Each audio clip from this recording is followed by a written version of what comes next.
Thank you for the introduction. So I'm Mohamed Kafsi. I'm part of the data analytics and the AI group at Swisscom. And today I'm super happy to be here to talk about how machine learning and data can help us basically face the most pressing challenge humanity is facing.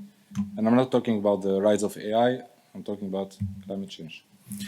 So let me start with a cartoon I like from Chapat. So basically, you have this guy presenting at COP24 saying, okay, climate change is caused by two things, human activity and human inaction. And today I will explain to you how data and machine learning can help us influence human activity and trigger human action.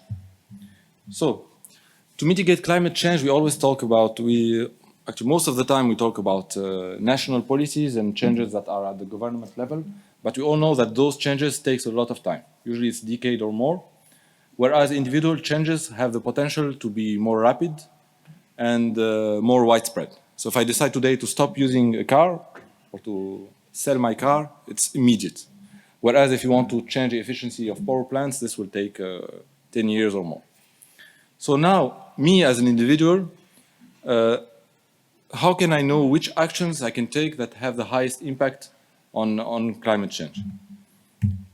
There is a study that's published in 2017 on environmental research letters, and there is experts here in climate change. So me, I'm just like an average, let's say, average reader.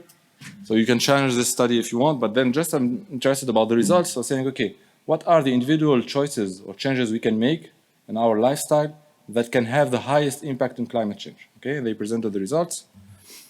Basically, I will show the individual action we can take from the most effective to the least effective, or I'll show the top 4 that are the most effective. The first one is quite controversial. Having one fewer child is the one with the highest impacts, highest reduction in carbon. I will not elaborate on this. Living car-free is the second. The third one is avoiding airplane travel. And the fourth is eating a plant-based diet. So basically stopping meat.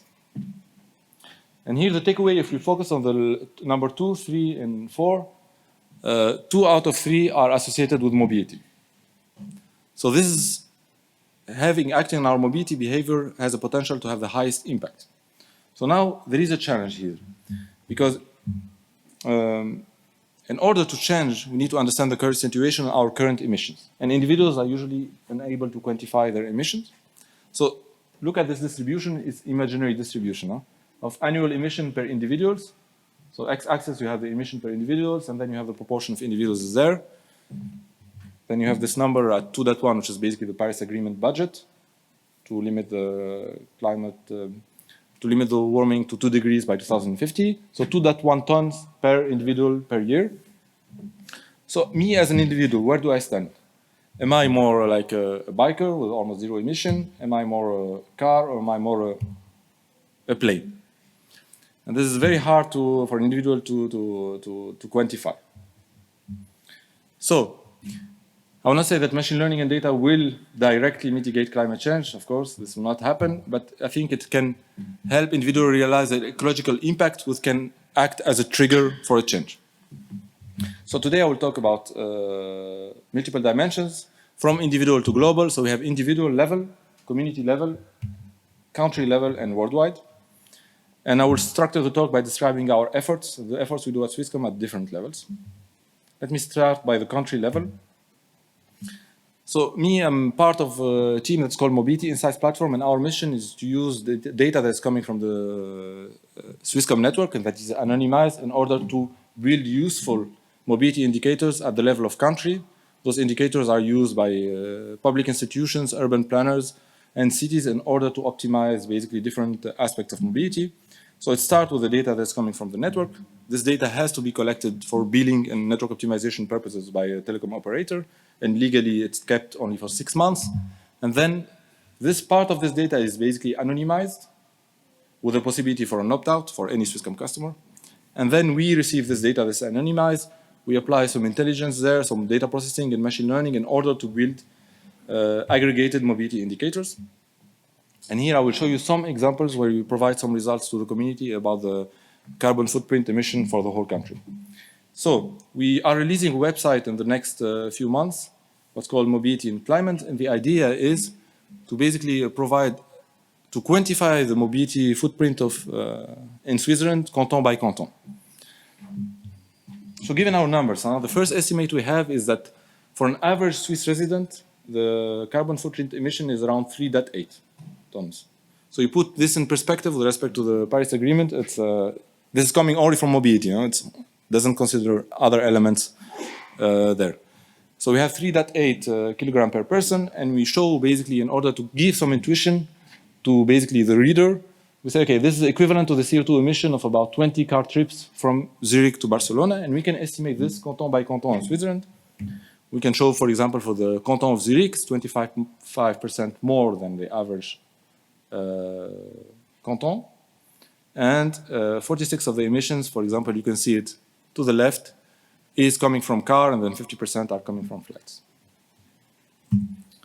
And we can also sometimes provide something that is more tangible. So we say, in order to absorb, for one citizen in Zurich, in order to absorb the CO2 emitted for 1 year, we need around forest of 3 soccer fields within a year. So it means 3 soccer fields by resident of the canton of Zurich. You can do the math for the whole Switzerland. It's a lot. How do we do that?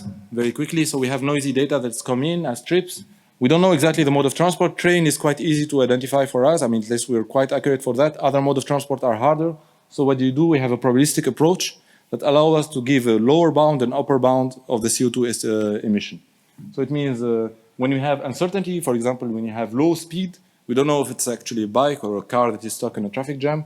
So we provide a lower and upper bound for that. And then when we aggregate, this allows us basically to provide an estimate that is quite accurate. For the community, also we estimate the CO2 footprint for events. We did for applied machine learning days. If you are curious and you want to know more about this, you can visit the Swisscom booth and we'll give you more details.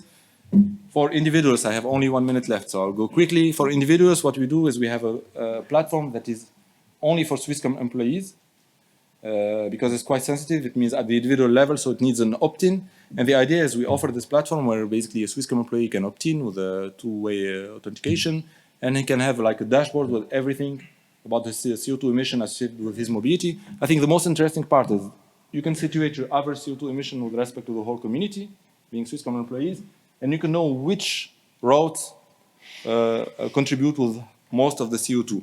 So here for myself, you see I have around 53 grams per kilometer, and I have one trip that caused 60% of my emissions. Time is over, so I will conclude. It's clear that machine learning and data will not solve the climate, will not mitigate climate change, but I think it can contribute at the individual level in order to raise awareness about the current emissions we have right now and how we can act on them by giving like concrete action points. Thank you.